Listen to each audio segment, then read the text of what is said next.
Hi friends, ఎలా ఉన్నారు? ఈ మధ్యకాలంలో కొన్ని విషయాలు వింటుంటే బాధపడాలో ఆలోచించాలో తెలియడం లేదు. ఎల్కేజీ ఫస్ట్ క్లాస్ చదివే తన పిల్లలు తను అనుకున్న స్కూల్లో సీటు సాధించలేదని, ఈ పోటీ ప్రపంచంలో తన పిల్లలు బ్రతకలేరు అని వాళ్ళని చంపి అతను ఆత్మహత్య చేసుకున్నాడు. ఫస్ట్ క్లాస్లోనే వాళ్ళ భవిష్యత్తు ఎలా తెలిసిపోతుంది? మారుమూల గ్రామాల్లో గవర్నమెంట్ స్కూల్లో చదువుకున్న ఎంతోమంది మంచి పొజిషన్లో ఉన్న వాళ్ళు ఉన్నారు. చిన్న పూల మొగ్గలుగా ఉన్న వాళ్ళ జీవితాలను తెంచే హక్కు ఎవరిచ్చారు? కోడలు వేరు కాపురం పెడితేనే కాపురం చేస్తా అన్నదని కొడుకుతో సహా అత్త ఆత్మహత్య. కొడుకుని గారాబంగా చూసుకుంటారు. పెళ్ళయ్యాక వాళ్ళ మధ్యలో మూడో వ్యక్తి వచ్చినట్టు అత్త ఫీల్ అవుతుంది. భర్తతో సరదా గడుపుదామంటే తన భర్తకి అన్నీ అత్తే చేస్తుంది. ఇంకా నేనెందుకు అని ఆ కోడలు. ఇద్దరి మధ్యలో ఆ వరుడు. అంతరిక్షంలోకి వెళ్తున్న ఈ రోజుల్లో కూడా నా కొడుకు అంటూ అంత ప్రాణంగా ఉండకూడదు. కాదు అనుకుంటే పెళ్లి చేయకూడదు. నేను ఈ మధ్య కొంతమందిని చూసా. కొడుక్కి పిల్లలు పెద్దవాళ్ళైనా కూరగాయలు ఎంత రేటుకు కొనాలి అని తల్లికి ఫోన్ చేసి అడిగేవాళ్ళు ఉన్నారు. అంటే తల్లిదండ్రులు అతను సొంతగా ఆలోచించే అవకాశం ఇవ్వడం లేదు. వాళ్ళ వయసు మీద పడి చనిపోతే ఆ కొడుకు పరిస్థితి? అత్త అన్నది ఈ మధ్య కోడళ్ళు పెళ్ళైన వెంటనే జాబ్లో జాయిన్ అయిపోతున్నారు. అత్తమామలకి ఎక్కడ సేవ చేయాలో అని. డియర్ అత్తమామలు, ఓపిక ఉన్న అన్ని రోజులు మన పని మనం చేసుకోవడం మంచిది. ఎలాగో కాలు చెయ్యి వంగాక వాళ్ళేగా చెయ్యాలి. ఇప్పటి నుండి చేయించుకుంటే అప్పటికి వాళ్లకు విసుగొచ్చేదు. ఈ రోజుల్లో భార్య భర్త ఇద్దరూ కష్టపడితేనే వాళ్ళ భవిష్యత్తుకు వాళ్ళ పిల్లలకు బాగుంటుంది. డియర్ కోడళ్ళు, అత్తమామలుంటే నేను రాను అనడం ఎంతవరకు? తల్లిదండ్రులు వాళ్ళ పిల్లల కోసం ఎన్నో త్యాగాలు చేస్తారు.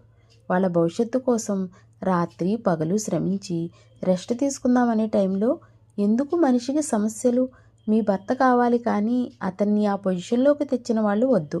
మీ తల్లిదండ్రులకు కోడళ్ళు ఉన్నారు కదా, మీరు కొన్ని రోజులకు అత్తమామలు అవుతారు. గుర్తుపెట్టుకోండి. అత్తమామలు వస్తే తినడానికి వచ్చారనే అల్లుళ్ళు ఉన్నారు. అత్త ఇంటివారు వస్తే శత్రువులు వస్తున్నట్టు ఫీల్ అయ్యే కోడళ్ళు ఉన్నారు. రెండు వైపులా మన బాధ్యతే అనుకుంటే అంతా హ్యాపీ. కూతురు ప్రేమ పెళ్లి చేసుకుంది అని అల్లుడిని చంపిన మామ లేక కోడల్ని చంపిన అత్త, వాళ్ళకి మరియు సహకరించిన వాళ్ళకి శిక్ష. ఇష్టమైతే పెళ్లి చేయడం వలన చుట్టాలు ఫ్రెండ్స్ మాత్రమే అడుగుతారు. ఇలా చంపడం వల్ల దేశం మొత్తం మిమ్మల్ని చూస్తుంది. ఇప్పుడు పరువు, శిక్ష, మానసిక బాధ. సినిమాల్లో ప్రేమికులే హీరో హీరోయిన్లు. నిజ జీవితంలో జీవితానుభవం లేని 20 సంవత్సరాల వాళ్ళది తప్పు. మరి 60 సంవత్సరాల వాళ్ళది? ఎంతో భవిష్యత్తు ఉన్న అబ్బాయిది ప్రాణం తీయడం తప్పు కాదా? డియర్ ప్రేమికులు, మీ తల్లిదండ్రులు మీ మీద ప్రాణం పెట్టుకుని పెంచుతారు. పుట్టినప్పటి నుండి చూస్తున్న మీ ఫ్యామిలీ అలవాట్లు, పద్ధతులు, కులం, మతం మీకు తెలియదా? మీరు వేసే తప్పటి అడుగు వలన 2 కుటుంబాలు నష్టపోతున్నాయి. సమాజంలో కొన్ని సంవత్సరాల నుండి ఉన్న పేరు మరియు మీ భవిష్యత్తు పోగొట్టుకుంటున్నారు. ఆర్థిక బాధలు తట్టుకోలేక కుటుంబంతో సహా ఆత్మహత్య.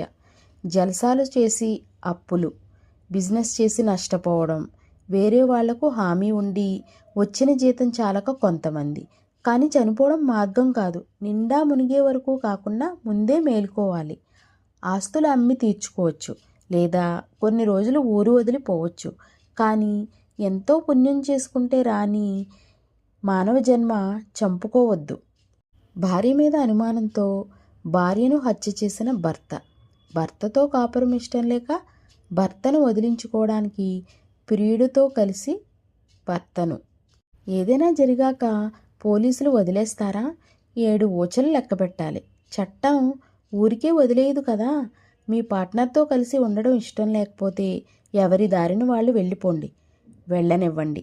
చావడం, చంపడం అవసరమా? ఉన్నది ఒకటే మనిషి జన్మ. మనం సంతోషంగా ఉందాం, ఎదుటి వాళ్ళని కూడా సంతోషంగా ఉండనిద్దాం. ఈ దేశంలో ఉండడానికి నీడ, తినడానికి తిండి లేని వాళ్ళు చాలామంది ఉన్నారు.